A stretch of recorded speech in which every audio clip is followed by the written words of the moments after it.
ছোটোবেলা থেকে বয়েজ স্কুলে পড়িনি, আমি কোয়েট স্কুলেই পড়েছি 1 থেকে 12। তো আমার ওদের মতন কোনো প্রবলেম হয়নি আর কি, যে কলেজে এসে আর কি একটু ওরম। আর 8ই মে এইচএসের রেজাল্ট বেরিয়েছিল, নর্মাল টিভিতে যেমন চালানো হয় চালানো হয়েছিল। এবার সেখানে হঠাৎ করে আমার নাম পড়া হয়েছিল, যখন আমিও অবাক হয়ে গেছিলাম। আমার মাকে আমি জাস্ট বলেছিলাম যে ভালো পরীক্ষা হয়েছে, কিন্তু মানে একজন স্টুডেন্ট আর কি, সে জেইও ক্র্যাক করেছে, নিটও ক্র্যাক করেছে। স্যার শুনে জিজ্ঞাসা করছিল কোন মিডিয়ায় কোন বোর্ডের স্টুডেন্ট, তো সে অ্যান্সার দিল সিবিএসসি। ঠিক আছে, স্যার বলে ও তাই করেছে। তো আমি ভাবলাম কি আমরা কি পারি না, মানে আমাদের স্কুলের একজন দাদা 2017-এ উচ্চ মাধ্যমিকে সে সেকেন্ড হয়েছিল। 5 থেকে 6 বছর প্রশ্নবিচিত্রায় তার ছবিটা আমি দেখে এসেছিলাম। আর আমার রান্না করতে ভীষণ ভালো লাগে। এই দিন যে রেজাল্টটা বেরোলো আর তার পরের দিন যখন আমাদের ঘরে বিডিও এলো সব প্রাইজ দিতে, এসডিও, সেইটাই আমাদের সব থেকে। বা হয়তো যারা কেকেআরের ফ্যান, তারা কি একটা ম্যাচ জিতবে আনন্দ করবে, তখন যদি বলে আরে আনন্দ কি করছিস, আইপিএলটা জিত তারপর আনন্দ করবে, কিন্তু সেরকম কি হয়? একদম। তারপর রাস্তায় রাস্তায় টাঙানো পোস্টার যে হ্যাঁ আইএসসি টপার এরম ভাবে, সেটা একটা আলাদা অনুভূতি ছিল। মা বাবা তো রেজাল্টের দিন চোখ দিয়ে জলই বেরিয়ে গেছিলো। গান প্রফেশনালি শিখতাম না, বাট এই বাথরুম সিঙ্গার টাইপ হয় না ওরম আর কি। যে বয়েজ স্কুলের আলাদা মজা হয়, সেটা আমরা এনজয় করে এসেছি। আর ব্যোমকেশ বক্সী ফেলুদা ফেভারিট ক্রিকেটার বলতে এখন মডার্ন ডেতে অবশ্যই বিরাট কোহলি। স্কুল লাইফে প্রেম করতে? আমি বয়েজ স্কুলে পড়েছি। আচ্ছা, হ্যালো মাই ডিয়ার স্টুডেন্টস, আশা করি তোমরা সবাই ভালো আছো। সেই বোর্ড টপার্সদের নিয়ে আমরা আজকে আবার চলে এলাম। আজকে পার্ট 2 ভিডিও একটা আলোচনা করব। চলো আমরা শুরু করি অনিশ ঘোড়াই থেকে। তোমাদের আই থিঙ্ক অলরেডি পরিচয় হয়ে গেছে অনিশ দাদার সাথে। অনিশ, তোমার হবিস কিছু? হ্যাঁ, স্কুল লাইফে 5 থেকে 10 পর্যন্ত বা 12 পর্যন্ত আমি স্কুলে যে অ্যানুয়াল ফাংশন হতো ওখানে ড্রামাতে আমি পার্টিসিপেট করতাম প্রতি বছর। ড্রামা যে হতো, কলেজেও আমি ড্রামা ক্লাবে অ্যাড আছি, ড্রামা করতেও গেছি। আইআইটি খড়গপুরে বললাম, বা কাছেও 2-3টে শো আমি করেছি, এখানেও পার্টিসিপেট করব দাদাদের জানিয়েছি। এছাড়াও রেসিটেশন করতাম আমি, বিভিন্ন কম্পিটিশানে যেতাম। কুইজ স্কুলের হয়ে বিভিন্ন জায়গায় গিয়েছি। 11টা বেশি টাইম পেতাম, 11-এ অনেক জায়গায় গিয়েছি। ক্লাস 10 পর্যন্ত অতটা যাওয়া হয়নি, তো 11-এ অনেক জায়গায় গিয়েছি। তো স্কুল লাইফে মোটামুটি যতগুলো কালচারাল হতো প্রায় সবেতেই পার্টিসিপেট করার চেষ্টা করতাম। মেনলি এই 2-3টে বিষয়ে আমার এটা পার্টিসিপেট করতাম আর কি। Favourite cricketer? ফেভারিট ক্রিকেটার বলতে এখন মডার্ন ডেতে অবশ্যই বিরাট কোহলি, ওটা আমাদের সবার ইউথের আইকন বলতে গেলে। বিরাট কোহলি না ধোনি? বিরাট কোহলি, আমি প্রেফার বিরাট কোহলিকে। সচিন টেন্ডুলকার না সৌরভ গাঙ্গুলি? সৌরভ গাঙ্গুলি। এবার ওদের খেলাটা আমি অতটা দেখিনি, যে ওদের দুজনের মধ্যে কম্পিটিশন করবো ওটা আমি করতে পারি। আমি বিরাট কোহলির খেলা দেখে বড় হয়েছি ছোটো দিয়ে। আর প্রিয় ফুটবলার? ফুটবলটা আমি অতটা দেখি না আর কি, আমি ক্রিকেটটাই দেখি। Favourite writer? Favourite writer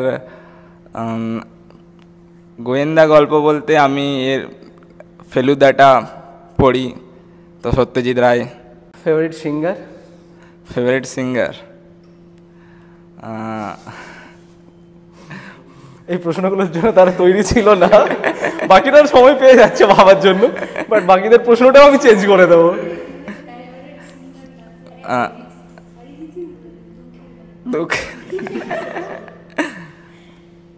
modern ডেতে অবশ্যই আমাদের বাংলার গর্ব অরিজিৎ সিং, বাঙালি। মানে বাঙালি বলে নাকি গান ভালো লাগে বলে? গান ভালো লাগে প্লাস বাঙালি, ওই জন্য আলাদা রেসপেক্ট আছে ওনার প্রতি, যে আমাদের বাঙালি। শ্রেয়া ঘোষাল কি দোষ করেছে? অরিজিৎ সিংকে আমি আমার নিজের ভালো লাগে। শ্রেয়া ঘোষাল অবশ্যই বাঙালি, তো অরিজিৎ সিংকে আমি একটু। স্কুল লাইফে প্রেম করতে? আমি বয়েজ স্কুলে পড়েছি। আচ্ছা, আমি কোচিং সেন্টারে? কোচিং তো ছিল না। কোচিং ছিল না, টিউশন ব্যাচে যেতাম, তো সেখানেও তেমন কিছু যে। কলেজ লাইফেরটা কি আলোচনা করবে নাকি? কলেজ লাইফে এখনো তেমন কিছু হয়ে ওঠেনি আমার। আসলে আমি কি বলবো, বয়েজ স্কুলে পড়েছি, তো ওই কাউকে অ্যাপ্রোচ করা বা ওই এক্সপিরিয়েন্সটা আমার নেই। থাকলে হয়তো কিছু সাকসেস পেতাম। আচ্ছা, প্রশ্নটা এই কারণেই করলাম কারণ তুমি বললে যে অরিজিতের গানগুলো ভালো লাগে। হ্যাঁ, ওই তো সাধারণত যারা প্রেম ভালো লাগলো, হয়তো ভালো লাগলেও অ্যাপ্রোচ স্কিল আমাদের মধ্যে নেই, বয়েজ স্কুলে থেকে এসেছি তো। আচ্ছা, আমরা যাবো রুদ্রর কাছে। ছোটবেলা থেকে পুরো রামকৃষ্ণ মিশনে কেটেছে, তাই তো? হবিস কি ছিল? ক্রিকেট খুব খেলতে ভালোবাসি, আর ফুটবলটাও খেলতে ভালোবাসি, কিন্তু অতটা ভালো পারি না। আর খেলাধুলা প্রচুর দেখি আমি। ওকে, ফেভারিট ক্রিকেটার? এখন বিরাট কোহলি। আচ্ছা, বিরাট কোহলি না ধোনি? কোহলি। কোহলি কোহলি না রোহিত শর্মা? কোহলি। কোহলি। সৌরভ গাঙ্গুলি না সচিন টেন্ডুলকার? সচিন। সচিন টেন্ডুলকার। ওকে, ফুটবল দেখো? আমি ব্রাজিলের সাপোর্টার। ব্রাজিলের সাপোর্টার, তাহলে মেসি না রোনাল্ডো? এটা অন্যভাবে বলছি না, সেটা আমি মেসির দিকেই যাব। মেসির দিকে যাবে। ব্রাজিলের সাপোর্টাররা কিন্তু, ব্রাজিল ফ্যানরা রোনাল্ডোকে সাপোর্ট করে। না, মেসি আমি বলছেন। স্কিলের দিক দিয়ে আমি মেসিকে সাপোর্ট করি অবশ্যই। ওকে, ফেভারিট রাইটার? বিভূতিভূষণ বন্দ্যোপাধ্যায়। বাহ। প্রিয় সিঙ্গার? অরিজিৎ সিং। অরিজিৎ সিং। স্কুল লাইফে প্রেম করতে? না স্যার, ও কথা বলার সময় আমাদের কথাটা উল্লেখ করে দিয়েছিল, মানে আমিও ইনক্লুডেড ছিলাম ওর কথার মধ্যে। বয়েজ স্কুল জানি ব্যাপারটা। মিশনে আমাদের আলাদা স্ট্রিক্টনেস থাকতো আর কি, যে গিয়ে ধ্যান করতে হতো, প্রণাম মন্ত্র, বেদ মন্ত্র, মানে আমাদের লাইফে মানে ডিসিপ্লিনের মধ্যে এখনও আমরা সেরকম, যে সকালে উঠে একটা অভ্যাস, আমি এখন রোজ সকালে আমি উঠে পড়ি, আমাকে কাউকে ডাকতে হয় না। মানে মিশন লাইফ যারা কাটিয়েছে, মিশনে যারা পড়েছে, তাদের আলাদা এক্সপিরিয়েন্স লাইফে, যে বয়েজ স্কুলের আলাদা মজা হয়, সেটা আমরা এনজয় করে এসেছি আর কি। বেশ, তাহলে এখন তখন তাহলে এখন কলেজ লাইফ কি আরও বেশি এনজয়েবল মনে হচ্ছে? অবশ্যই স্যার, অবশ্যই। আমি বলবো মানে বয়েজ স্কুলে যেহেতু পড়েছি, একটু আমাদের একটু অসুবিধা হয় যে কোয়েডে হঠাৎ করে এসে সবার সঙ্গে একটু মিশতে, তাও এখন 5-6 মাস হয়ে গেছে, সব ঠিকঠাক। আসলে হ্যাঁ, একটা ধারণা প্রথম দিকে একটু ছোটবেলা থেকে ওইভাবে মানুষ হয়েছে, তো তবে বলি দেখো কলেজ, এরপর যে বন্ধুদের সাথে ক্লাস করছে, এদের সাথে একসাথে ইন্টার্নশিপ ডিউটি করবে, হ্যাঁ এখন ঠিক হয়ে গেছে, এখন সব তো আস্তে আস্তে সেটা অ্যাডজাস্ট হয়ে যাবে। ওকে, আমরা যাব সমিলির কাছে। সমিলি, তোমার স্কুল গার্লস ছিল না কোয়েড? ও না, কোয়েড ছিল আমাদের। ওকে, মানে 1 to 12 ওটা, 1 থেকে 7 ওটা সেন্ট জেভিয়ার্স ছিল, ওটা পরে নিজেই চেঞ্জ হয়ে গিয়ে ডিএভি পাবলিক স্কুল হয়ে গেছে। ওকে, বেশ। হবিস তোমার? হবিজ আমি হচ্ছে গান করি, নাচ করি, আবৃত্তি করি আর ড্রয়িং করি, বাট মেনলি আমার ড্রয়িংটাই বেশি ভালো লাগে। আর ফ্রি টাইমে, অফ টাইমে আমি গান শুনতে ভালোবাসি। এখন কি সেই হবিসগুলো করছো সমিলিতে? ড্রয়িংটা আমি টাইম দিই আর গানটা শুনি, গাওয়াতে হয় না টাইম। খেলাধুলো দেখো? না, একদম দেখা হয় না। প্রিয় লেখক? আমার ইংলিশের মধ্যে এনিট ব্লাইটনকে খুব ভাল লাগে। সিক্রেট 7 বলে একটা সিরিজ লিখেছে, ওটা একটা ডিটেকটিভ সিরিজ।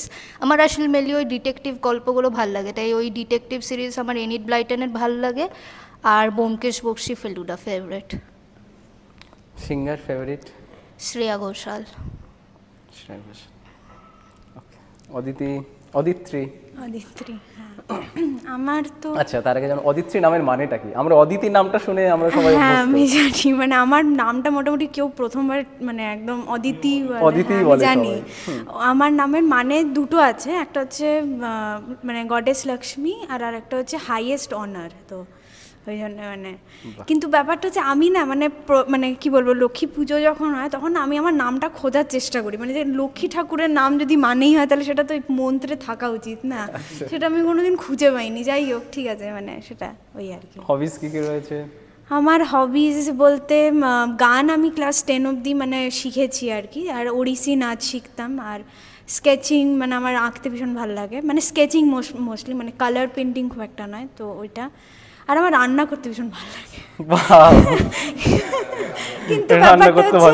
কিন্তু আমাকে রান্নাঘরে ঢুকতে মানে বেশিক্ষণ থাকতে দেওয়া হয় না, কারণ কি আমি মানে কিছু একটা মানে কি বলবো এক্সপেরিমেন্ট, মানে কেমিস্ট্রি ল্যাবের মতন কিছুটা যদি করে ফেলি আর কি, সেই ভয়। কিন্তু মা বাবা যখন থাকে না তখন আমি রান্নাঘরে অনেক কিছুই করি আর কি। তো তাহলে তো তোমার ব্যাচমেটরা নিশ্চয়ই এখন না হলে ইন্টার্নশিপে তোমার বাড়ি থেকে খাওয়া দাওয়া করবে। হ্যাঁ, আমি চাই, আমার রান্না করতে ভীষণই ভালো লাগে। মানে ইন্টার্নশিপ পিরিয়ডটা এমন একটা পিরিয়ড, সেখানে তোমরা ডিউটি করে শিখবে, এবং সেখানে এই যে পড়ার এত বছর অবধি যে পড়লে ফাইনাল ইয়ার অবধি, তার প্র্যাকটিক্যাল নলেজ তোমরা অর্জন করবে, এবং তার সাথে কিছু সময়ও পাবে, সেই সময়টা তোমরা এনজয় করবে। আর ক্রিকেট খেলা দেখো? আমার বাবার জন্য দেখা হয়, কারণ কি যে চ্যাম্পিয়ন্স ট্রফি যেটা হলো, ঠিক আছে, মানে বাবা মোটামুটি লিভিং রুমটা পুরো সারাদিন ধরেই ব্লকড, মানে আমি ঢুকলেও আমি চ্যানেল চেঞ্জ করতে পারবো না, রিমোট আমার হাতের বাইরে, ঠিক আছে। তো সেই ইয়েতে মানে ক্রিকেট অনেকটাই দেখা মানে হয়, মানে এবার অতটা মানে অ্যানালাইজ করে কিছু সেরকম নয়, কিন্তু মানে বসে দেখি আর কি, সেরকম আর কি ব্যাপার আর কি। তো হ্যাঁ, অনেক ক্রিকেটারদের নাম টাম জানি। আচ্ছা, ওইটুকুই। আর ফেভারিট রাইটার? ফেভারিট রাইটার আমার অ্যাকচুয়ালি ইংলিশে আর্থার কনান ডয়েল, মানে শার্লক হোমস যিনি লিখেছেন, এবং আমার আরেকটা মানে বই আমার খুব ভাল লাগে, নেমসেক বলে, সেটা হচ্ছে ঝুম্পা লাহিড়ির লেখা বই, ওটা আমার ভাল লাগে। আর বাংলাতে তো সত্যজিৎ রায় আছেনই, আর বিভূতিভূষণ বন্দ্যোপাধ্যায়, মানে ব্যোমকেশের পুরো অমনিবাসটা মানে আমার ভীষণ ভালো লাগে, তো সেটাই। Favourite singer? ওকে, আমার ফেভারিট সিঙ্গার বলতে আমি না মানে সব ভাষার গান শুনি মোটামুটি, মানে আমার সিঙ্গারের যে বিষয় হচ্ছে টিউন, মানে গানের সুর বা সেই ব্যাপারটা আমার কাছে বেশি মানে কি বলবো অ্যাপ্লিকেবল। মানে আমি মালায়ালাম, তামিল থেকে শুরু করে মানে বাংলা, ভাষা না বুঝতে পারলে বাট সুরটা তোমাকে আকর্ষণ সুরটা আমার করে। কাছে বেশি ইম্পর্টেন্ট, মানে ওই ব্যাপারটা আর কি, সেই জিনিস। অনিরুদ্ধ? আমার ছোটোবেলা থেকে বয়েজ স্কুলে পড়িনি, আমি কোয়েট স্কুলেই পড়েছি 1 থেকে 12। তো আমার ওদের মতন কোনো প্রবলেম হয়নি আর কি, যে কলেজে এসে আর কি একটু ওরম আমি কমফোর্টেবলি ছিলাম, সবার সাথেই কথা বলতাম এমনি। হ্যাঁ, স্কুল লাইফটা মোটামুটি ভালোই কেটেছে 1 থেকে 12। হবিজ? হবিজ বলতে গেলে ওই ছোটোবেলা গান টান করতাম, মানে গান প্রফেশনালি শিখতাম না, ওটা বাথরুম সিঙ্গার টাইপ হয় না ওরম আর কি, বাথরুমে গিয়ে চান করতে করতে গান গাওয়া ওরম আর কি হতো। মাঝে মাঝে এমনি স্টার মেকার বলে একটা অ্যাপ আছে গান গাওয়ার, সেখানে মাঝে মাঝে একটু রেকর্ড করতাম মিউজিক দিয়ে, নিজের শখে জাস্ট। আর রিসাইটেশনটা শিখতাম, স্কুলে অনেক পার্টিসিপেটও করেছি, মানে জিতেওছি, একবার ফার্স্টও হয়েছিলাম, সেটা মানে ক্লাস 8-এ হবে, ক্লাস ফার্স্ট হয়েছিলাম। তারপর বাবার অফিসে 2বার নাটকও করেছিলাম, মানে একটা উইক হয় সেফটি উইক, যেখানে সব ওই সেফটি রিলেটেড মানে আবৃত্তি করা, সেফটি রিলেটেড মানে নাটক করা, সেখানে আমি 2বার পার্ট করেছিলাম। আর ওই আর কি এইটুটাই, গান আর রিসাইটেশন, ব্যাস। অনেক জায়গায় এরকম আর কি পেয়েছিলাম। ক্রিকেটার? Favourite cricketer? ক্রিকেটার ওই বিরাট কোহলি। সচিন না সৌরভ? সচিন, যদিও কারোরই খেলা দেখিনি, সচিন সৌরভ। খেলা দেখো? ফুটবল না, ফুটবল খেলা দেখি না, কিন্তু তাও আমার মেসি ফেভারিট। লেখক? লেখক বলতে ফেলুদা আছে সত্যজিৎ রায়ের, ব্যোমকেশ বক্সী, শরদিন্দু বন্দ্যোপাধ্যায়। আর এখন রিসেন্টলি একটা এই ক্রাইম থ্রিলার আমার খুব ভালো লাগে, একটা ইংলিশ রাইটার আছে অ্যালিস ফিনে বলে, তো এই 2টো বই পড়েছি, ডিটেকটিভ, তো এই 3টা আমার খুব favourite. Singer? Singer Arijit Singh আছে, মাঝে মাঝে শ্রেয়া ঘোষালও ভালো লাগে, আতিফ আসলাম, আরমান মালিক, সবাই ভালো লাগে, ওরকম কোনো। জীবনের কিছু ঘটনা শেয়ার করতে চাও যেটা তোমাকে বিশেষভাবে নাড়া দিয়েছিল, বা লাইফ চেঞ্জিং কিছু ঘটনা ঘটেছিল, বা খুব মজার ঘটনা? মজার ঘটনা তো ওরম নেই, কিন্তু লাইফ চেঞ্জিং বলতে গেলে ওই যে মানে 12-এর পর লাইফ চেঞ্জিং তো ওটাই যে 12-এ টপ করেছিলাম বোর্ড এক্সামে। কারণ ওরমভাবে, কারণ যেদিন বোর্ড এক্সামের রেজাল্ট বেরিয়েছিল সেই দিন স্কুল থেকে ফোন আসে, মানে ওই অভিজ্ঞতাটাও নতুন একদম, মানে জীবনে কখনো হয়নি। যে তার পরের দিনই দেখি একটা পোস্টার বানানো হয়েছে, মানে বড় করে স্কুলে মানে একটা টাঙানো হয়েছে, মানে সামনে দিয়ে ঝোলানো হয়েছে, তারপর রাস্তায় রাস্তায় টাঙানো পোস্টার যে হ্যাঁ আইএসসি টপার এরমভাবে, সেটা একটা আলাদা অনুভূতি ছিল। মা বাবা তো রেজাল্টের দিন চোখ দিয়ে জলই বেরিয়ে গেছিলো, তো ওটা একটা লাইফ চেঞ্জিং মোমেন্ট বলতে গেলে ওটা একটা ছিল। আর ওই আর কি ফার্স্ট অ্যাটেম্পটে নিট হলো না, ওটা একটা মানে একটা শিক্ষা ছিল যে হ্যাঁ একটা প্রথম একটা ফেইলিয়ার ওরমভাবে ফেস করেছিলাম, তো ওটা একটা ছিল। বাস এই দুটোই মানে memorable up to this point, এই বোর্ড টপার হওয়া আর ফার্স্ট অ্যাটেম্পটে নিট ক্র্যাক করাটা তো ছিল, কিন্তু ওই যে সেকেন্ড অ্যাটেম্পটে ক্র্যাক করেছিলাম ওটাও একটা মানে একটা আলাদা অনুভূতি ছিল যে হ্যাঁ 1 বছর ড্রপ দিয়ে ডেডিকেশন দিয়ে পড়া, মানে অনেক কিছু তো ফেস করতে হয় ড্রপ ইয়ারে, এবার সেটা ফেস করে যে পরের বছর এত ভালো মার্কস পেয়ে ক্র্যাক করা, সেটাও একটা ভালো অনুভূতি ছিল। বিশেষ কিছু ঘটনা? আমার একটা তো আমার আকাশে একটা হয়েছিল, মানে আমাদের না এই ইন্টেন্সিভ ব্যাচের আগে একটা এক্স ব্যাচ বলে একটা জিনিস তৈরি হয়েছিল, মানে সেটা হচ্ছে যারা ফ্রেশার্স যারা জাস্ট তাদের সাথে ওই ব্যাচটাতে আমাদের কয়েকটা পরীক্ষা হতো যেগুলো প্রচণ্ড কঠিন পরীক্ষা হতো, মানে প্রচণ্ড, মানে নিটের লেভেলের যে মানে 1000 মাইল ওপরে, ঠিক আছে। ওই পরীক্ষাটা আমাদের দিতে বলেছিল 2.5 ঘন্টায়, মানে এমনিতে নিটের তো সময় এখন তো মনে হয় 3 ঘন্টা হয়ে গেছে, 3 ঘন্টা 20 মিনিট আগে ছিল, মানে আমাদের 3 ঘন্টা 20 মিনিট, যাই হোক। তো ওই ব্যাচটাতে মানে ওই পরীক্ষাটা আমার খুব বাজে গেছিলো, কারণ 2.5 ঘন্টা আর এত টাফ প্রশ্ন দিয়েছিল আর এসব। তো ওই ব্যাচে মানে একজন স্যার ছিলেন, উনি মানে আমি অফকোর্স ওনার নাম আমি নেব না, কিন্তু উনি আমাকে খুব খারাপভাবে মানে বলেছিলেন আর কি, মানে কি বলবো, মানে আমি একটা ওই পরীক্ষাটা না অন্য একটা পরীক্ষায় খুব একটা ভালো আমি র্যাঙ্ক করি, মানে ওই সেন্টারে র্যাঙ্ক হয় না যেরকম, ওটাতে আমার 27 মতন সেন্টারে র্যাঙ্ক এসেছিল, আর তখন অ্যাকচুয়ালি আমার স্কুলেরও পরীক্ষা চলছিল, তো সেই জন্য ওই পরীক্ষাটা আমার খুব একটা ভালো হয়নি। তো উনি আমাকে মানে পুরো ক্লাসের সামনে মোটামুটি আর কি একটা, তো আমি অ্যাকচুয়ালি ছোটোবেলা থেকে খুব একটা বকা খেতে অভ্যস্ত নেই, মানে স্কুলেও আর কি টিচাররা একটু মানে কখনো আমাকে খুব একটা ওরমভাবে বকেনি, তো ওইটার পরে না আমি মানে মানে আমার মা বাবা জানে, মানে আমি প্রচণ্ড ভেঙে পড়েছিলাম, ঠিক আছে। তো সেটার পরে আমি মানে একটা এজ হয়ে গেছিলো যে এনাকে তো আমি দেখিয়ে দেবো যে আমি মানে সেরকম, মানে উনি একটা স্টুডেন্টকে খুব ফেভার করতেন ক্লাসে, ঠিক আছে। মানে ওই স্টুডেন্টটা সত্যি খুব ভালো ছিল। তো মানে আমারই ছিল যে একেও আমাকে বিট করতে হবে, মানে যাতে মানে ওই ব্যাপারটা আর কি একটা ছিল। তো সেটা আমার জন্য একটা ছিল। আর আরেকটা, এটা খুব খুব মাইনার একটা জিনিস, আমার যেদিন ক্লাস 12-এর রেজাল্ট বেরোয় সেদিন আমি মানে দার্জিলিংয়ে ছিলাম, ঠিক আছে। এবারে আমাদের স্টেশনে পৌঁছতে হতো, মানে তো এবার আমাদের ট্রেন ছিল, আমরা স্টেশনে মোটামুটি 5 মিনিট আগে পৌঁছেছি ট্রেন ছাড়ার, কারণ কি মানে রাস্তায় এত বৃষ্টি পড়ছিল, এতই পড়ছিল, মানে ওই দিনটার কোনো সিগনিফিকেন্ট সেরকম কিছু নয়, বাট জাস্ট মনে আছে আর কি দিনটা সেরকম। আর হ্যাঁ, আইসিএসসিটা তো মানে আমার পোস্টারটা বিলবোর্ড টাইপের বেরিয়েছিল মা ফ্লাইওভারের, মানে ওই আপনার কি বলবো, সায়েন্স সিটির ওখানটাতে ওঠা না আর একটু দূর থেকে, মানে হাওড়া থেকে আমার মনে হয় ওইখান কি মা ফ্লাইওভার, না না হাওড়া, আমি কলকাতায় চিনি না, যাই হোক ছাড়া।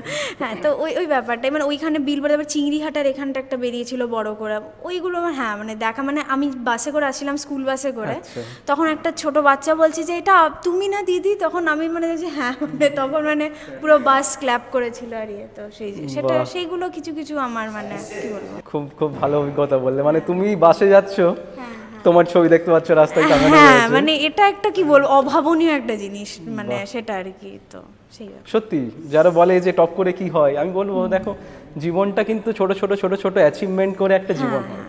এগুলো দেখো সেই হিসেবে কোনোটাই কোনো কিছু নয়। বিরাট কোহলি চ্যাম্পিয়ন্স ট্রফি জিতলো, কেউ যদি বলে চ্যাম্পিয়ন্স ট্রফি জিতে কি হবে, ওয়ার্ল্ড কাপ তো জিততে পারলো না, তা বিরাট কোহলি কি করবে, চুপ করে থাকবে?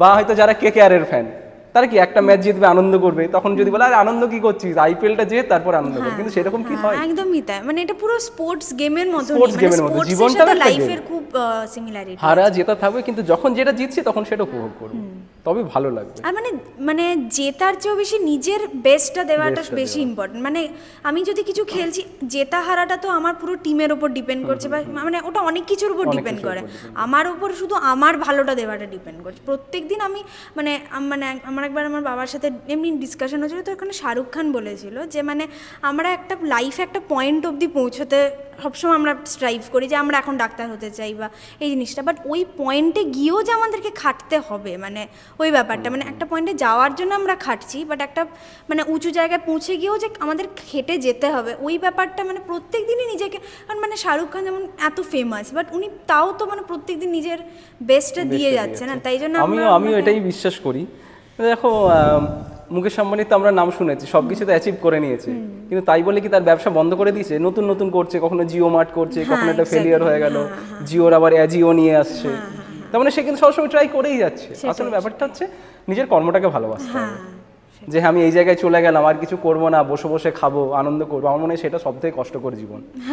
কিছু করছি না, ওয়ার্ক করছি না, ব্রেন খাটাচ্ছি না, সেটা সব থেকে কষ্ট। ওটা একটা ভীষণই মানে দিনের শেষে যেন এমন কিছু মনে হয় আজকে কিছু একটা করলাম, হয়তো খুব সিগনিফিকেন্ট না, আমার জন্য সিগনিফিকেন্ট, সবসময় অত বড় প্রত্যেকদিন কিছু করবো, কিছু শিখবো, এই জিনিসটা যেন সবসময় আমাদের মধ্যে থাকে।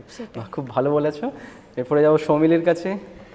তো আমি ছোটোবেলা থেকে আমাদের সবসময় যখনই ওই বোর্ডসের মাধ্যমিক আর উচ্চ মাধ্যমিকের রেজাল্ট বেরোতো, আমাদের টিভি এমনি এমনি খুলে দিত যে দেখতে হবে 10টার সময় বেরোবে, যেহেতু মায়ের স্কুল আছে, মারও একটা যে কে হয়েছে, তার জন্য আমাদের ছোট থেকেই সবারই, আমারও আমার ভাইয়েরও, আমরা ছোটোবেলা থেকেই দেখে এসেছি যে মাধ্যমিকে টপ করা মানে খুব একটা মানে খুব বড় ব্যাপার হচ্ছে, এরকম টিভিতে ইন্টারভিউ নেবে, দেখাবে।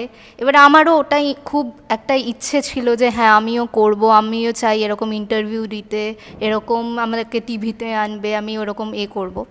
এবারে সেইটা আমাদের যখন 10-এর রেজাল্টটা বেরিয়েছে, সেদিন আমি স্কুলে ছিলাম, এবারে সবাই টেনশনে, তখন আমাদের 11-এর ক্লাস চলছে, তখন আমাদের 10-এর রেজাল্ট বেরিয়েছে।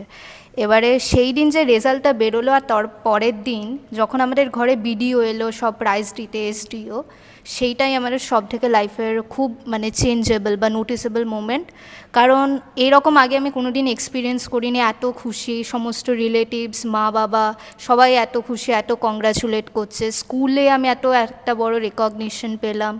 তারপর আমাদের মানে সিএম চিফ মিনিস্টার উনি আবার নিয়েও গেছিলেন আমাদের সবাইকে, ওখানে 11 প্রাইজ দিল, ওইটা সত্যি একটা লাইফ চেঞ্জিং মোমেন্ট।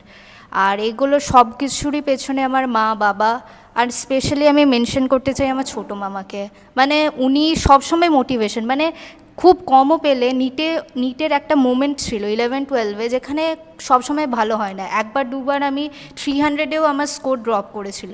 এবারে তখন আমি সহজেই ওরকম ইমোশনাল হয়ে যাই, দিয়ে প্রচুর ডিপ্রেশনে চলে গেছিলাম। তখন আমার ওই ছোটো মামা, মা বাবা ওরাই আমার পুরো লাইফ চেঞ্জ করে দিয়েছিল, মানে সব সময় সাপোর্ট, সব সময় মোটিভেশন দেয়া, সব কিছু। আর আমার মা বাবা বলতে গেলে মানে সব সময় আমাকে সাপোর্ট করে, মানে কোনো কিছুতেই বলবে এটা ভুল মানে এটা ভুল, আর আমি জানি না মেনেও নি। এর জন্য আমি বলতে চাই যে আমার মা বাবা, ছোটো মামা এদেরকে আমি খুব মেনশন করতে চাই। এরপর যেমন রুদ্রর কাছে, আমি ছোটোবেলা থেকেই আমাদের স্কুলের দাদারা যেহেতু র্যাঙ্ক করতো, দাদাদেরকে ইন্টারভিউ দিতে দেখতাম, এবং আমাদের বাংলা মিডিয়ামে প্রশ্নবিচিত্রার একটা প্রচলন রয়েছে, ওই প্রশ্নবিচিত্রার সামনে অ্যাড দিতে দেখতাম। এবার আমাদের স্কুলের একজন দাদা 2017-এ উচ্চ মাধ্যমিকে সে সেকেন্ড হয়েছিল। 5 থেকে 6 বছর প্রশ্নবিচিত্রায় তার ছবিটা আমি দেখে এসেছিলাম, তার অনেক ইন্টারভিউ দেখেছিলাম। এবার আমাদের 5th মে নিট হয়েছিল, আর 8ই মে এইচএসের রেজাল্ট বেরিয়েছিল। নর্মাল টিভিতে যেমন চালানো হয়েছিল। এবার সেখানে হঠাৎ করে আমার নাম পড়া হয়েছিল, যখন আমিও অবাক হয়ে গেছিলাম। আমার মাকে আমি জাস্ট বলেছিলাম যে ভালো পরীক্ষা হয়েছে, কিন্তু অতটা এক্সপেক্ট করো না, যা হবে দেখা যাবে। তারপর স্কুল থেকে ফোন এলো, অনেকগুলো ইন্টারভিউ দিতে হয়েছিল, স্কুলেও গিয়েছিলাম, সেটা একটা ভালো ব্যাপার। আর একটা হয়েছিল নিটের রেজাল্টের দিন, সেদিন ইলেকশনের রেজাল্ট বেরিয়েছিল, টিভির সামনে বসেছিলাম। অনেকে বলছে ইলেকশনের দিনই নাকি নিটের রেজাল্টে ইচ্ছে করে দেওয়া হয়েছে। 4th জুন আমার যতদূর মনে আছে, 4th জুন। এনটিএ বলেছিল 14th জুন বেরোবে, সেটা 4th জুন বার করেছিল। আমি টিভি চালিয়ে বসেছিলাম, আমার বাবাও বসেছিল। আমার কোনো আইডিয়াই ছিল না যে নিটের রেজাল্ট বেরোবে। আমার একটা বন্ধু, সে নিট দেয় উনি, সে হঠাৎ ফোন করে বলছে দেখ ওয়েবসাইটে দেখাচ্ছে যে রেজাল্ট দিয়েছে। আমি দেখলাম, স্বাভাবিক ওয়েবসাইট তখন সার্ভার ডাউন হয়ে গেছিলো, সবাই খোলার চেষ্টা করছে। কিছুক্ষণ বাদে রেজাল্টটা খুললাম। আমি মোটামুটি এক্সপেক্ট করেছিলাম যে 2-3 হাজার র্যাঙ্ক হবে, খুব বেশি হলে 4-5 হাজার, তার থেকে বেশি তো কিছু হবে না। আমার ফার্স্টে রেজাল্টটা খুলেই ক্যাটাগরি র্যাঙ্কটা চোখে পড়েছিল, সেটাই সত্যি 5,000 সামথিং একটা ছিল। আমি বাবা মাকে হঠাৎ করে বলেও ফেলেছিলাম যে এই র্যাঙ্কটা আমার এসেছে। আমি তার তলায় খুলে দেখিও নি যে আমার টোটাল র্যাঙ্ক তখন 11,000 ছিল। পরে আবার সে কোর্ট কেসের পর 5 নাম্বার কমার পর সেটা 12,000 হয়েছে। তো সেই দিন আমার খুবই খারাপ লেগেছিল যে আমি বাবা মাকে ফার্স্টে ভুল বলেও ফেলেছিলাম যে এরকম 5,000 র্যাঙ্ক এসেছে, তারপর আবার নিজেই দেখছি 14,000। একটা আনএক্সপেক্টেড মানে সেদিন রেজাল্টটা হয়েছিল। আমাদের যেদিন রেজাল্ট মানে বেরোয়, মানে আমরা তো র্যাঙ্কটা দেখে মোটামুটি মানে যতটা মানে, কারণ কি নিটের প্রিপারেশনের সময় না একটা মানে এমনি হয়, মানে এইসব ইউটিউবে দেখা না, সেই ল্যাপটপ খুলে দেখছে, সেই একটা দারুণ আনন্দের একটা ব্যাপার স্যাপার, মানে এইগুলো আর কি মানে একটু একটু মনে হতো। মানে আমাদের ইয়েতে তো মানে প্রথমত এত আনএক্সপেক্টেডলি রেজাল্টটা বেরিয়েছিল, আর র্যাঙ্কটা দেখছি মানে আমার প্রথম র্যাঙ্ক 10,000 ছিল। আমি না র্যাঙ্কটা দেখে প্রথমে বলছি এই র্যাঙ্ক আমি কলেজ কি পাবো, মানে কারণ কি মানে ওই একটা এক্সপেকটেশন নিয়ে মানে করেছিলাম। তো তারপর থেকে তো কোর্ট কেসই দেখে যাচ্ছি টিভিতে। আমারও একই কথা, যে নিটের যেদিন রেজাল্ট বেরিয়েছে এত আনএক্সপেক্টেড। আমি তখন কটার সময়, হয়তো 4-5টা বিকেলবেলার দিকে বেরিয়েছিল রেজাল্টটা। আমি তখন ঘুমাচ্ছিলাম, মানে আমি দুবেলা ঘুমাই একটু। আমাকে একজন ফোন করে বলছে কি রে রেজাল্ট বেরিয়েছে দেখিস নি? তা আমি বললাম রেজাল্ট বেরিয়েছে? তারপর আমি ল্যাপটপ খুলে দেখলাম, হ্যাঁ সত্যি তো রেজাল্ট দিয়ে দিয়েছে। এবার প্রথমে আমি মার্কস ক্যালকুলেট করেছিলাম এই 5th মেতে দিয়ে, যে 671 হচ্ছিল তখন।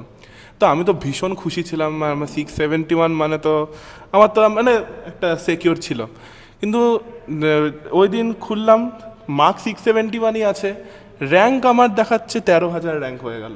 কিন্তু ওইটা দেখে মানে কি বলবো, এত ডিপ্রেসিং লাগছিল যে আমরা ঘুরতে যাওয়ারও প্ল্যান হয়ে গেছিলো। মানে ভেবেছিলাম যে একটা ফরেন ট্যুর দেবো, কারণ স্বাভাবিকভাবে যে 3-4 মাস মতন গ্যাপ থাকে নিটের পর, কলেজ শুরু হওয়ার পর। তো সব তো কিছু হলোই না, তার উপরে 3 মাস এই রিনিট হবে কি হবে না, মাঝে মাঝে এনসিআরটি বই খুলতাম, চোখ দিয়ে জল পড়তো, কি একই জিনিস আবার পড়তে হবে। তাহলে তখন দুটো জিনিস তোমাদের ভাবনা ছিল, যে এই হবে কি হবে না, হবে কি হবে না, নাকি এটা মনে ছিল যে কলকাতার কলেজ হবে কি না বাইরে হবে, এই ভাবনাটা ছিল? হ্যাঁ। আর আমাদের নিটের রেজাল্টের পর দুটো টিমে ভাগ হয়ে গেছিল, একটা যে রিনিট চাইছে আর একটা যে রিনিট চাইছে না। মানে আমাদের সবচেয়ে বেশি যারা রিনিট মানে সবসময় বলছে রিনিট করে, আমরা মানে ভাবতাম যে আচ্ছা ঠিক আছে রিনিট যদি চাইছেও তাহলে মানে বাড়ি গিয়ে তো তাহলে পড়তে হবে না, মানে ব্যাপারটা যে রাস্তায় তো শুধু বললে হবে না, আমাদের তো একটু প্রিপারেশনের সময় যে, আর অ্যাকচুয়ালি তো রিনিট হয়েও ছিল, মানে শুধু যে 1500 যারা মানে সেটা ঠিক আছে, কিন্তু মানে তাও মানে কি বলবো নিটের, আর ওই নিটের পরের পিরিয়ডে সবাই আমরা এক্সপেক্ট করি যে একটুখানি তো আনন্দ করবো, মানে আমরা তো এটা ডিজার্ভই করি না, না মানে এতটা আমরা তো সৎভাবে দিয়েছিলাম পরীক্ষাটা, আমাদের তো সেখানে কোনো ছিল না। তারপর যখন কোর্ট কেসটা হচ্ছিল, জীবনে আমি সুপ্রিম কোর্টে কি হয় সেটাই জানতাম না, কিন্তু সুপ্রিম কোর্টের কেস পুরো দেখা, তার উপরে এতবার ডেট পিছোচ্ছে যে আজকে শুনানি হবে কিন্তু আজকে হলো না, তবে মানে প্রায় 3-4 বার মনে ডেট চেঞ্জ হয়েছে। এবার মনে যেদিন CY চন্দ্রচূড় ডিক্লেয়ার করলো যে হ্যাঁ রিনিটটা হবে না, সেদিন নর্মালি তো 4টে অবধি হয় মনে হয় শুনানিটা, সেদিন 5টা অবধি টেনেছিল। ওই যে মানে 5 মিনিটের জন্য জাজ উঠে গেছিলো, তারপর কিছুক্ষণ পর এসে যখন শুনানিটা পড়ছিল যে হ্যাঁ কোনো স্ক্যাম দেখা যায়নি আর রিনিটটা হবে না, সে হ্যাঁ তা -5 ঠিক আছে সেটাও মেনে নিলাম, কিন্তু হ্যাঁ রিনিটটা হলো না, সেই দিন অ্যাকচুয়ালি হচ্ছে হ্যাঁ নিটের রেজাল্টের যে সেলিব্রেশনটা, যে মিষ্টি খাওয়া, হ্যাঁ মোটামুটি ততদিনে আমাদের এক্সাইটমেন্ট যাই মানে বলুন সবই মোটামুটি মানে ইয়ে কোথাও হয়ে একটা গেছিল। মনে হচ্ছিল যে যদি আবার রিনিট হয় তাহলে আর পসিবল নাই, মানে রিনিট মানে বডি আর নিতে পারবে না। হ্যাঁ সত্যি মানে কথা, এত ওটার একটা struggle স্ট্যামিনা চাই, মানে নিটটা দেওয়া, ওইটাই বললাম না, নিটটা তো শুধু পড়া নয়, ওটার অনেক কিছু মেন্টালি ওই জায়গায় প্রিপেয়ার করাটা একটা মানে ব্যাপার থাকে, তো মানে রিনিটটা ওরকমভাবে কি রুদ্রের একটা কথা বললো যে প্রথমে দেখলো 4000 মনে হচ্ছে র্যাঙ্ক, তারপরে দেখলো 13,000 চলে গেল, তো সেই দিন বাড়িতে জানাতে চাইনি। এটা থেকে আমার ছোটোবেলায় একটা ঘটনা মনে পড়লো। আমি যখন ক্লাস 5-এ পড়ি, গ্রাম থেকে উঠে এসেছিলাম একটা স্কুলে, টাউনের স্কুলে, তো আমি 5-এ 4th হয়েছিলাম। তো তাতে কি হলো, 4th হলো, বাড়িতেও জানলো আমার 4th হয়েছে। তারপরে কি হলো, স্কুলে টিচাররা তাদের ছেলেরাও পড়তো আমাদের সাথে, সেক্রেটারি ছেলেরাও পড়তো, তো তাদের যাই হোক একটু দূরে র্যাঙ্ক ছিল, মানে 4th-এর পরে পজিশন ছিল। তার ফলে আবার কি হলো, রেজাল্টটা কালেক্ট করা হলো, আবার নতুন একটা রেজাল্ট বেরোলো, সেখানে 10th হয়েছিলাম আমি। তো সেই মার্কশিটটা আমি কোনোদিন বাবাকে দেখাইনি, পরে একদিন বাবা দেখতে পেয়ে গেছিলো যে কিরে 10th হয়েছিস বলিস নি তো। আমার খুব কষ্ট হয়েছিল, বাট তারপরে 6 থেকে ওই 10th-এ 0টা কিন্তু আর ছিল না, আমি 6 থেকে ফার্স্ট হয়েছিলাম, সেটা আমার জন্য একটা মোটিভেট ছিল। তো রুদ্র বলল, আমি সে অনেক বছর আগের ওই ছোটোবেলার কথাটা আমার মনে পড়ে গেল। সত্যি কিছু না কিছু একটা লাইফ চেঞ্জিং ব্যাপার থাকে, অনেক স্ট্রাগল আসবে। তো ওকে, তারপরে আমরা অনিশের কাছ থেকে জানবো। বোর্ডসের কথা বলতে গেলে, বোর্ডসে তো সবাই একটু এক্সপেকটেশন রেখেছিল আমার কাছ দিয়ে, যে বোর্ডস যেহেতু ফার্স্ট হয়ে আসছে স্কুল থেকে, তো আমি বলতাম আমি ভালো কিছু করব, বোর্ড স্টপ করলেই তো মানুষ আর কিছু হয়ে যায় না। আমিও মানে আমার কাছে বোর্ড স্টপ করাটা যে খুব বড় বিষয় ওটা না, ভালো পড়াশোনা করলে, অ্যাকাডেমিক্স যদি প্রথম দিয়েই ভালো থাকে, তাহলে সে বোর্ডসে অবশ্যই কিছু না কিছু করবে। এবার বোর্ডসে টপ করে গেলে যে খুব বেশি একেবারে মাথায় তুলে নাচতে হবে বা কিছু, আমি ওটা মনে করি না। কিছু ঘটনা লাইফ চেঞ্জিং যেটা তোমাকে মোটিভেট দিয়েছিল? হ্যাঁ, মোটিভেট নিটের সময় আমি বলছিলাম যে ওই বাংলা মিডিয়ামের, তো স্কুলে ক্লাস নিতে আসতো অনেক স্যার, ম্যাথের স্যার বিশেষ করে, তো ওরা বলতো যে কী করছিস তোরা, কোথাও কোচিং টোচিংও পড়িস নি, বাড়িতে থেকে তোরা কি নিট পাবি। তারপর অনেক তার স্টুডেন্টদের অনেকের কথা বলতো, এরা এইখানে পড়েছে, এই কলেজে পড়ে এখন, তো এরকম বলতে শুনে ভাবতাম যে কি আমরা কি পারবো না। বা এমনি একজন মনে আছে, একজন বলছিল, মানে একজন স্টুডেন্ট আর কি, সে জেইও ক্র্যাক করেছে, নিটও ক্র্যাক করেছে, স্যার শুনে জিজ্ঞাসা করছিল কোন মিডিয়ামে, কোন বোর্ডের স্টুডেন্ট, তো সে অ্যান্সার দিল CBSE। ঠিক আছে, স্যার বলে ও তাই করেছে। তো আমি ভাবলাম কি আমরা কি পারি না, মানে আমি যেই তো আমার র্যাঙ্ক এসেছিলো, আমি 97% মেন্সের পেয়েছিলাম, আর WBG তো আমার 2000 র্যাঙ্ক ছিল, তো নিটেও তো তারপরে এই তো র্যাঙ্ক পেয়েছি, 671 নাম্বার পেয়েছি। তো ওগুলোই যে আমার মাথায় লেগেছিল যে আমাকেও কিছু একটা করতে হবে, যে আমরাও পারি, যে আমরাও ছোট এলাকা দিয়ে উঠে এসে যে কিছু রিসোর্স কম থাকলেও যে মানুষ পারে, ওটাই আমার দেখানোর ব্যাপার আর কি। আচ্ছা, ছোটোবেলা থেকে পড়াশুনো করার জন্য এরকম কি মনে হয়েছে কোনো একটা হবি যেটাতে তুমি সেটাকে নিয়ে যদি ফোকাস করতে, সেখানে মনে হচ্ছে আর তুমি কিছু করতে পারতে, পড়াশোনার জন্য সেই দিকটা কোথাও কম্প্রোমাইজ করে এসেছো? ছোটোবেলায় বলতে গেলে খেলাধুলাটা আমার তেমন হয়ে ওঠেনি, মানে আমরা সময় পেতাম না। আমি ডে স্কুলে, সকালবেলা স্কুলে পড়তাম, তো দুপুরবেলাটা একটু ঘুমিয়েই কেটে যেত, বিকালবেলা উঠে ওই পড়াশোনা করতে করতেই বা টিউশন যদি এক দুটো থাকতো, তো ওটাই টাইম কেটে যেত, বা তাড়াতাড়ি ঘুমাতে হতো, সকালবেলা আবার তাড়াতাড়ি উঠে আবার স্কুলে, যে একটা মিশনে পড়লে একটা ওই ডিসিপ্লিন ম্যানারে চলতে হতো। খেলাধুলা বলতে ওই ছুটির দিনগুলোতে পেতাম, শনিবার রবিবার, খুবই অল্প। তো এখন মনে হয় ছোটোবেলাটা যদি একটু খেলাধুলাটা কেন কম হয়ে গেছে, ওইটা একটু এখন আফসোস লাগে যে পড়াশোনার জন্য। এবার হ্যাঁ রুদ্র,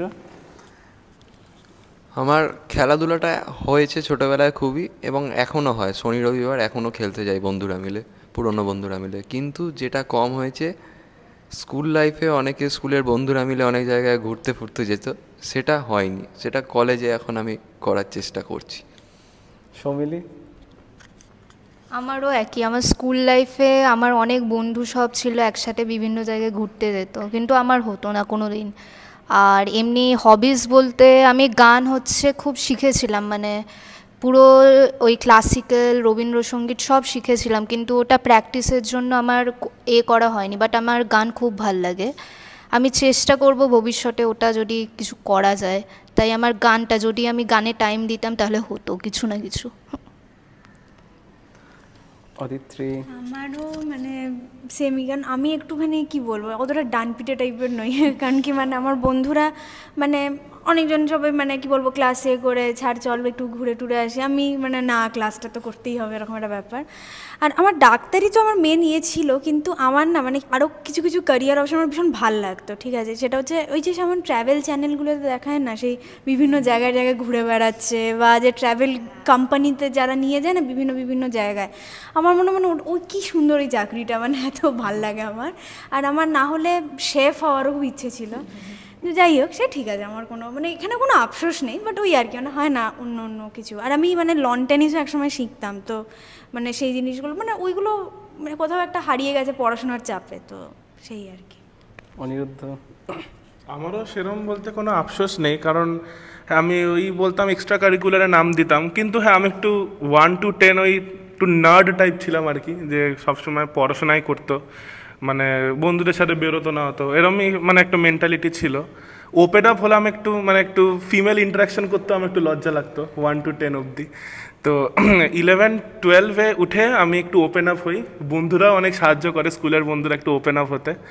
তো তখন একটুখানি স্পেশালি 12টা, কারণ ওই 10-11 তো কোভিড ছিল, তো 12-এ প্রচুর এনজয় করেছি, বন্ধুদের সাথে হাসি ঠাট্টা ফাজলামো সবই করেছি।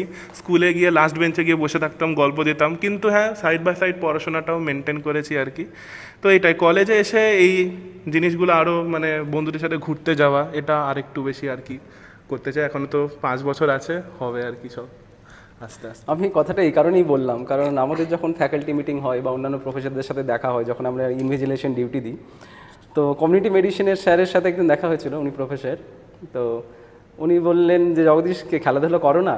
আমি বললাম খেলাধুলো করতাম, ফুটবলটা খেলতাম, কিন্তু ওই যে বললাম স্কুলে 5-এর পর থেকে যেহেতু একটা টপ পজিশন মেনটেন করতে হতো, তাই ফুটবল খেলাটা অনেকটা স্যাক্রিফাইস করে দিয়েছিলাম, বাট এখনও খেলাধুলো করি। তো উনি আমাকে বলতেন যে তুমি কিন্তু ইন্ডিয়া টিমে খেলতে পারতে। তো আমি জানি না কতটা ঠিক, বাট হ্যাঁ খেলাধুলাটা করলে হয়তো আরও অন্য কিছু জায়গায় যেতে পারতাম। এটা আমার একটা আক্ষেপ মনে হয় যে পড়াশোনার জন্য ডাক্তার হতে গিয়ে কোথাও যেন খেলাটার সাথে কম্প্রোমাইজ করে ফেলেছি। তো যাই হোক, এটাও তো আমি এনজয় করছি, এবং যারা খেলাধুলো করে তাদের সাথে আমি সেই টিম নিয়ে যাই, খেলাধুলো করি। আর যেটা বলবো যে এখন তো সামনে আসছে, সবাই এনজয় করে, এখন যদি না দেখতে পাই তাহলে কিন্তু খুবই খারাপ হবে। ঠিক আছে, ওকে, এখানেই শেষ করবো, কারণ এরপরে আমার ইনভিজিলেশন ডিউটি আছে, আমাকে যেতে হবে। চলো আজকে তাহলে পার্ট 2 আমরা এখানেই শেষ করলাম। চলো, থ্যাংক ইউ।